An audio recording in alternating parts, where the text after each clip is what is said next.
Welcome to HRD PCS education. आज हम आप लोगों के सामने फिर उपस्थित हैं।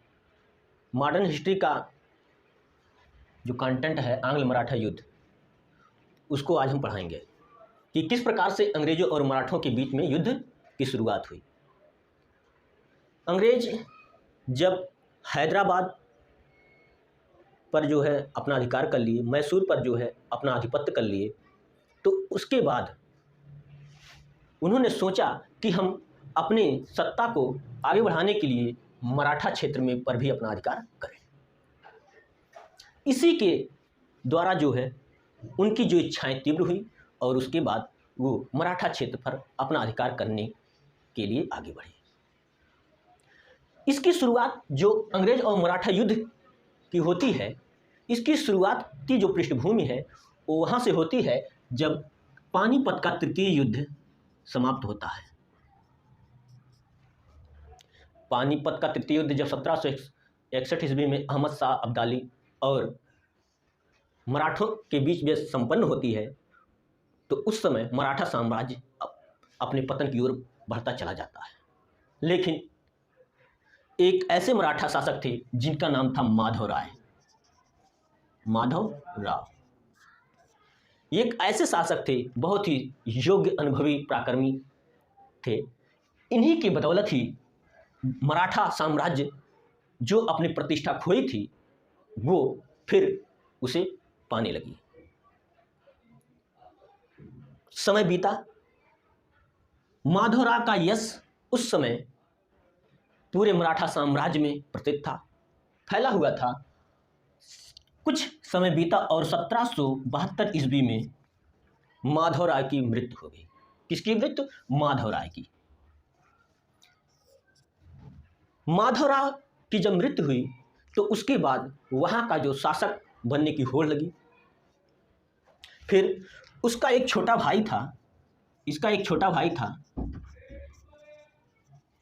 उसका नाम था नारायण राव।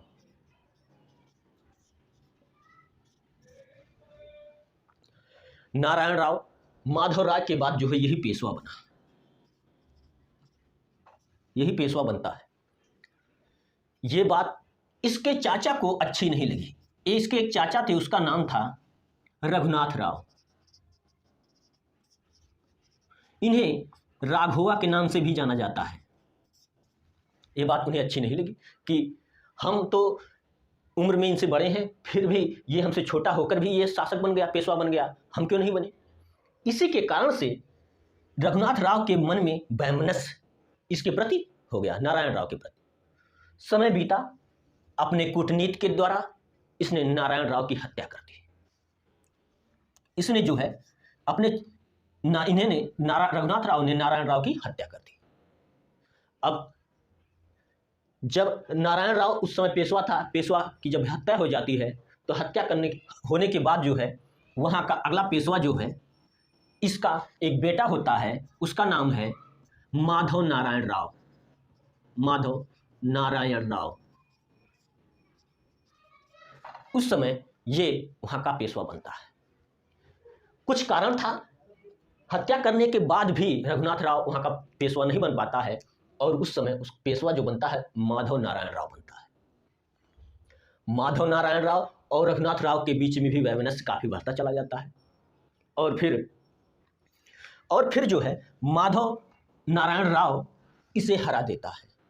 कई विद्रोह होते हैं, कई लड़ाइयाँ होती हैं, माधव नारायण राव रघुनाथ राव को हराता है। ये सत्ता की लालसा में रघुनाथ राव जो है सत्ता की लालसा में अंग्रेजों से जाकर मिल जाता है, अंग्रेजों से मिल जाता है। ये रघुनाथ राव अंग्रेज से जाता है, मिलता है, यही कहता है कि हम जो है आपसे एक संधि करने आए हैं। तो अंग्रेज पूछते हैं तो बताइए कि क्या है। तो बताता है कि अगर आप हमें मराठा साम्राज्य का इस क्षेत्र का हमें अगर पेशवा बना देते हैं तो हम आपको जो है इसके बदले में कुछ जमीन, कुछ जायदाद और कुछ नजराना देंगे। ये शर्त जो है अंग्रेजों को अच्छी लगती है और वो जो है इस पर सहमत हो जाते हैं। तब जाकर के अंग्रेजों ने 1775 ईस्वी में एक सूरत की संधि होती है, सूरत की संधि होती है अंग्रेज और इसी रघुनाथ राव के बीच में जो है सूरत की संधि 1775 ईस्वी में होती है। यही संधि, इसी संधि के तहत जो है अंग्रेज रघुनाथ राव को पेशवा बनाने पर सहमति हो जाती है। इस संधि के तहत जो है अंग्रेजों को जो है सालसेट, थाड़े, ये क्षेत्र मिल जाता है और कुछ नजराना भी मिलता है। नजराना एक कुछ पैसे के रूप में मिलता है, उन्हें 1 साल का दिया जाता है। तो रघुनाथ राव अंग्रेजों को नजराने के रूप में कुछ पैसे देता है और ये जमीन उन्हें प्रदान कर देता है और कुछ क्षेत्रों का जो है उस पर राजस्व इकट्ठा करके अंग्रेजों को भी देता है। ये एक संधि थी जो सूरत की संधि के नाम से प्रसिद्ध थी। जब सूरत की संधि होती है तो इसके तहत अंग्रेज जो है पुनः मराठा पर आक्रमण करना शुरू कर देते हैं। अब अंग्रेज जो है इस रघुनाथ राव की बात को आगे बढ़ाने के लिए मराठा क्षेत्र में घुसते हैं और वहां विद्रोह करना शुरू कर देते हैं। तो ये बात जो है मराठों को अच्छी नहीं लगी, जिसके कारण से ये मराठा उसका विरोध करने लगे अंग्रेजों का। जब अंग्रेजों का विरोध करने लगे तो फिर अंग्रेजों ने मराठा पर क्या कर दिया, आक्रमण कर दिया। अब लड़ाई हो गई अंग्रेजों और मराठों के बीच में। जब अंग्रेज और मराठों के बीच में लड़ाई होती है तो अंग्रेज विजयी होते हैं। यही अंग्रेज बाद में विजयी होते हैं। विजयी होने के बाद जो है एक संधि होती है, एक संधि होती है, वो भी पुरंदर की संधि। पुरंदर की संधि। इसके पहले हम आपको बताते हैं कि अंग्रेज जब सूरत की संधि करते हैं तो वो जो संधि होती है बंबई की अंग्रेजी सरकार से और रघुनाथ राव के बीच में वो संधि होती है। ये संधि जो है, जो कलकत्ता की जो अंग्रेजी सरकार थी उसको पसंद नहीं आती है, वो इसका विरोध करती है। फिर जब बाद में जो है पुरंदर की संधि होती है इस युद्ध के समाप्त होने पर, तो उस समय जो संधि होती है वो कलकत्ता की अंग्रेजी सरकार के साथ होती है। कलकत्ता की अंग्रेजी सरकार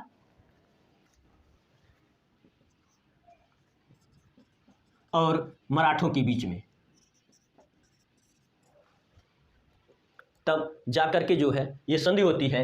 अब ये कुछ जो क्षेत्र जीते थे उसको वापस दिलाने का कार्य होता है। ये बात जो है बंबई की जो अंग्रेजी सरकार थी उसको अच्छी नहीं लगी। बंबई की अंग्रेजी सरकार को ये बात अच्छी नहीं लगी कि उसने सोचा कि हमने तो मराठों पर कुछ जमीन जीती थी, उस पर अधिकार किया था, ये हमारे क्षेत्र का या ब्रिटिश का होते हुए भी जो है हमसे विरोध कर रहा है, ये उसकी अच्छी नहीं लगी। फिर जो है उसने ये जो बंबई की जो सरकार थी, बंबई की जो अंग्रेजी सरकार थी, पुनः अंग्रेजों पर क्या कर देते हैं, आक्रमण कर देते हैं। बंबई की जो अंग्रेजी सरकार थी और फिर मराठा जो थे, इन दोनों के बीच में पुनः जो है अपने वर्चस्व को लेकर के जो है युद्ध होने लगता है। जब युद्ध होता है तो उस समय ये जो अंग्रेजी जो थे वो हार जाते हैं। बंबई की जो अंग्रेजी सरकार थी उस समय ये हार जाती है, इनकी प्रतिष्ठा दांव पे लग जाती है। ये लोग जो है उस समय हार जाते हैं। हारने के बाद जो है मराठा जो है अपना वर्चस्व कायम कर लेते हैं और पुनः जो है एक संधि होती है, एक संधि होती है और वो थी बड़ा गांव की। किसकी थी? बड़ा गांव की संधि होती है। किसके बीच में? बंबई के अंग्रेज और मराठों के बीच में बड़ा गांव की संधि होती है। बड़ा गांव की संधि होने के बाद जो है इनकी जो छिन्न भिन्न थी, ये काफ़ी दुखी थे क्योंकि बंबई की अंग्रेजी सरकार वो हार गई थी। ये उनके मन में जो है ऐसी जो दुख या खेद पहले से था वो अभी भी बरकरार था। ये भी सोचे कि अब जो है फिर हमें कुछ ना कुछ तो करना ही है, तो इसके लिए फिर जो है युद्ध आरंभ कर देते हैं। ये ऐसे चलता है और फिर जो है पुनः साल बाई का जो है सालबाई की संधि करते हैं। लड़ाई करते हैं अंग्रेज और मराठा, फिर लड़ाई करते हैं, फिर लड़ाई में के बाद ही सालबाई का जो है संधि करते हैं। ये सालबाई की जो संधि होती है वो 1782 ईस्वी में होती है। बहुत इंपॉर्टेंट है, पूछा जाता है कि सालबाई की संधि कब होती है, तो आपको बताना होगा कि ये 1782 ईस्वी में हुई थी। किसके? बंबई की अंग्रेजी सरकार और मराठों के बीच में। सालबाई की जब संधि होती है वो उस समय जो शासक रहता है बाजीराव द्वितीय होता है। कौन था? बाजीराव द्वितीय। बाजीराव द्वितीय जो था वो अपने आप को बड़ा साबित करने के लिए कुछ और मराठों को आपस में लड़वाता था, जैसे होलकर और सिंधिया। इन दोनों को के बीच में जो है लड़वाता था, जिससे कि ये दोनों जो है आपस में लड़ते रहे और उसका पद उच्च बना रहे। समय बीता, ये लोग भी सोचते थे कि हम बाजीराव जो वहां का शासक है मराठा का वो अपने तरफ मिला लें। सिंधिया भी सोचता था कि जो बाजीराव है वो हमारे प्रति आगे हमसे जो है प्रेरित रहे, और होलकर भी सोचता था कि बाजीराव हमसे हमारे प्रति प्रेरित रहे। लेकिन ये बाजीराव सोचता था कि हमें सिर्फ और सिर्फ अपनी सत्ता को कायम रखना है और इन दोनों को सिर्फ लड़ाना है। बाजीराव फिर जो है होलकर के एक पुत्र की हत्या कर देता है। होलकर के पुत्र को वो हत्या कर देता है, जिसका नाम था जसवंत राय होलकर।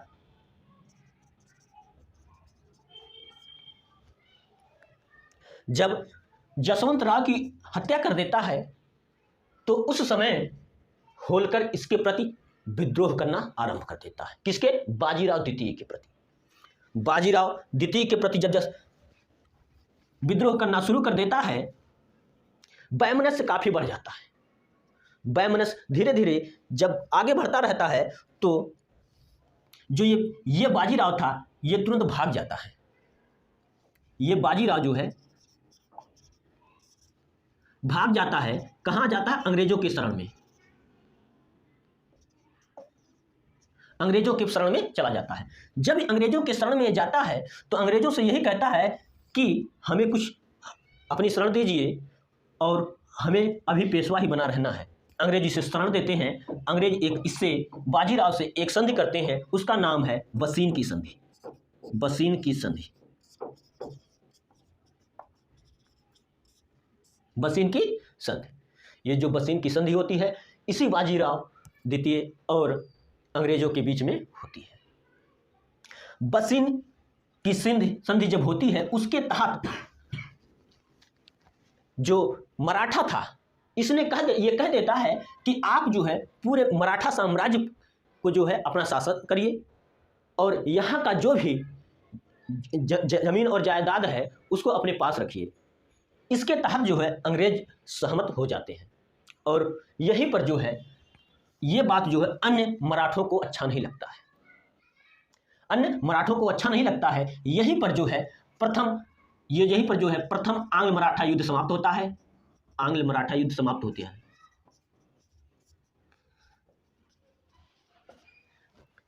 जब बाजीराव द्वितीय और अंग्रेजों के बीच में जो संधि होती है जिसके तहत अंग्रेजों को मराठा साम्राज्य पर कब्जा हो जाता है, उसके लगभग 70% भाग तक कब्जा कर लेते हैं, तब जो है यहीं पर प्रथम आंग्ल मराठा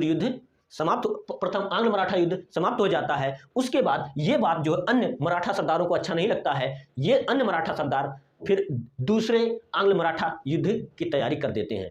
यहीं पर जो है प्रथम आंग्ल मराठा युद्ध समाप्त हो जाता है। अब हम दूसरे क्लास में देखेंगे कि किस प्रकार से जो है अंग्रेजों और मराठों के बीच में दूसरा आंग्ल मराठा युद्ध शुरू हुआ। तब तक के लिए